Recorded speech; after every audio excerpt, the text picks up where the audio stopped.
আজকে আমাদের বিষয় হচ্ছে টি-20 বিশ্বকাপ নিয়ে বাংলাদেশের প্রতি বাঙালিদের প্রত্যাশা। চলুন কথা বলে আসি ক্রিকেট প্রেমিকদের সাথে। আমার ফার্স্ট ম্যাচে আমি এত বেশি ডিসঅ্যাপয়েন্টেড ছিলাম যে আমি বাকি খেলা দেখিনি। সবাই রোস্ট করেই বলি হচ্ছে মায়ের দোয়া ক্রিকেট টিম। আসলে এখন সত্যি বলতে মায়ের দোয়া ক্রিকেট টিমের মতো হয়ে গেছে। দেখা গেছে মায়ের দোয়াও বলা যায় না, কারণ মায়ের দোয়া তো এক সময় না এক সময় কাজে লাগে, কিন্তু এই টিমের ক্ষেত্রে আসলে কিসের দোয়া বলবো আমি বুঝতেছি না, এটা কোনোভাবেই কাজে লাগছে না।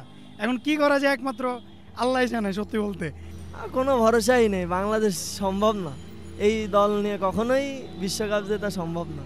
3 ওভার 21টা রানের প্রয়োজন, এনে মানে সিঙ্গেল খেললে ম্যাচটা বাইরে আসে। হ্যাঁ, কেন বড় সেট খেলতে যাবো? বিগ শট কেন দরকার? বিগ শট তো আমাদের 3 ওভারে 30-35 লাগে না, কেন বিগ শট খেলতে যাবো? নিজের অনেক সময় গাফিলতির কারণে ম্যাচ হেরে যা।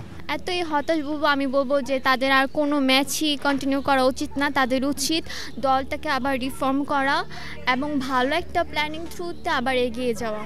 আমি বোর্ডকে দায়ী মনে করি, কারণ এদের সাথে এরা যদি এই পর্যায়ে যদি খেলাধুলা করে তাহলে এদের খেলাচ্ছে না খেলে বেটার। 124 রান পর্যন্ত রান এভারেজ ঠিক ছিল, কিন্তু লাস্ট 15 রানে 5 উইকেট। এটা আমার জন্য খুবই দুঃখজনক, হতাশাজনক, কারণ এটা আমরা ম্যাচটা নিজের ব্যর্থতার কারণে আমরা হারিয়েছি। আমি যেহেতু বাঙালি, আমি বাংলাদেশের সাথে একটু যাব, এখন দেখা যাক পরবর্তী কি হয়।